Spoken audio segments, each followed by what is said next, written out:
Assalamualaikum warahmatullahi wabarakatuh. Salam sejahtera bagi kita semua. Om Swastiastu, Namo Buddhaya, salam kebajikan. Perkenalkan, nama saya Russo Jordan Angelo Napitu dengan NIM 1810 611 197, mahasiswa Fakultas Hukum UPN Veteran Jakarta. Video ini saya buat dalam rangka pemenuhan nilai tugas UTS dengan tema Klaim Indonesia atas perairan Ambalat dalam perspektif hukum laut. Pertama-tama yang kita harus bahas adalah latar belakang.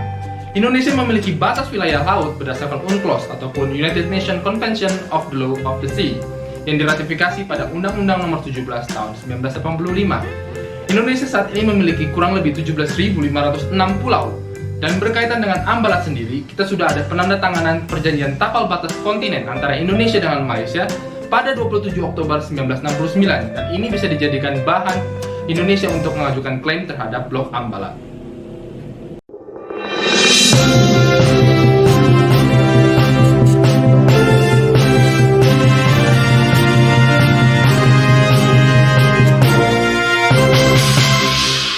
Baru-baru ini kembali bersih tegang, Tentara Nasional Indonesia Angkatan Laut memperketat keamanan di perbatasan NKRI dengan Malaysia di perairan Ambalat.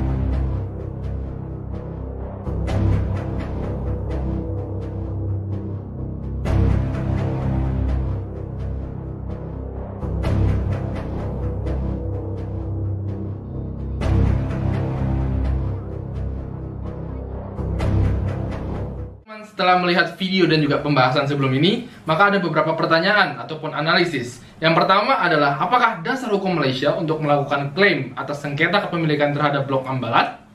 Jawabannya adalah dasar hukum yang digunakan Malaysia, yaitu peta yang dibuat tahun 1979 oleh Malaysia dan meletakkan batas terluar maritim secara eksesif di daerah Laut Sulawesi karena Malaysia menggunakan pulau Sipadan dan Ligitan untuk menarik garis pangkal terluar. Malaysia juga menggunakan pasal 121 dari UNCLOS 1982 atau United Nations Convention on the Law of the Sea yang menyatakan bahwa tiap pulau berhak mempunyai laut teritorial, zona eksklusif, dan landas kontinennya. Dengan peta baru Malaysia ini, Malaysia juga mengumumkan ada lebar laut teritorial sebesar 12 mil laut yang diukur dengan garis dasar dengan menarik garis pangkal lurus menurut hukum laut 1958. Yang kedua adalah, apakah klaim yang diajukan Malaysia terhadap Blok Ambalat sudah sesuai dengan ketentuan UNCLOS 1982? Jawabannya adalah sudah sesuai dengan ketentuan hukum laut internasional, dan ini menggunakan momentum kepemilikan atas Pulau Sipadan dan Ligitan yang sebelumnya memang disengketakan. Hal ini cukup berbeda sedikit dengan Blok Ambalat sebelumnya karena tidak ada sengketa dengan Malaysia karena Malaysia belum mempunyai landasan hukum yang kuat.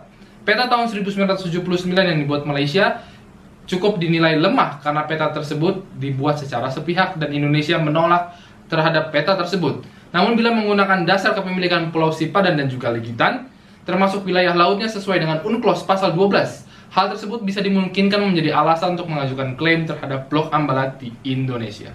Nah, yang ketiga, yaitu bagaimana penyelesaian klaim Malaysia dalam sengketa Blok Ambalat antara Indonesia dan Malaysia menurut UNCLOS 1982?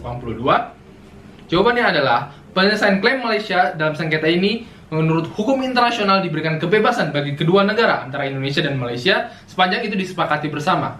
Sesuai dengan piagam PBB pasal 33 ayat 1 menyebutkan jika terjadi persengketaan, hendaknya diselesaikan dengan cara negotiation, inquiry, mediation, conciliation, arbitration, judicial settlement, resort to regional agency or arrangement or other peaceful means on their own choice. Jadi Malaysia sepakat dengan Indonesia untuk melakukan negosiasi atau perundingan diplomatis sebagai langkah awal untuk menyelesaikan persengketaan mereka. Dan pada akhirnya juga Malaysia dan Indonesia memilih negosiasi sebagai penyelesaian sengketa. Oke, sekarang yang keempat. Yang keempat adalah, apakah langkah-langkah hukum yang dilakukan Indonesia dalam menghadapi klaim Malaysia atas perbatasan wilayah Ambalat? Langkah-langkah yang diambil oleh Indonesia adalah menggunakan strategi diplomasi luar negeri dengan peraturan perundang-undangan. Kementerian Luar Negeri menekankan pada soft diplomasi, yaitu cara penyelesaian masalah secara halus, tapi tetap mempertahankan misi dan kuat tanpa merendahkan harga diri bangsa Indonesia sendiri. Strategi yang dilakukan TNI juga melakukan operasi yang dikategorikan sebagai tindakan preventif atau stabilitas keamanan di laut, melindungi sumber daya alam dari berbagai pencegahan, dan juga represif, yaitu tindakan jika ada memang pelanggaran yang terjadi dari pihak Malaysia. Yang dilakukan oleh si KKP adalah sebagai badan yang mengatur pengelolaan pulau-pulau di Indonesia, yaitu tertib administrasi pemerintahan dan memberikan nama kepada semua pulau di Indonesia. Sedangkan pada perundang-undangan nasional dianggap masih perlu ada pengkajian lebih dalam dan perlunya ada perbaikan. Oke teman-teman, sekian presentasi dari saya. Kurang lebihnya mohon maaf jika ada kata-kata yang kurang berkenan di hati Anda sekalian. Saya juga mohon maaf. Wassalamualaikum warahmatullahi wabarakatuh.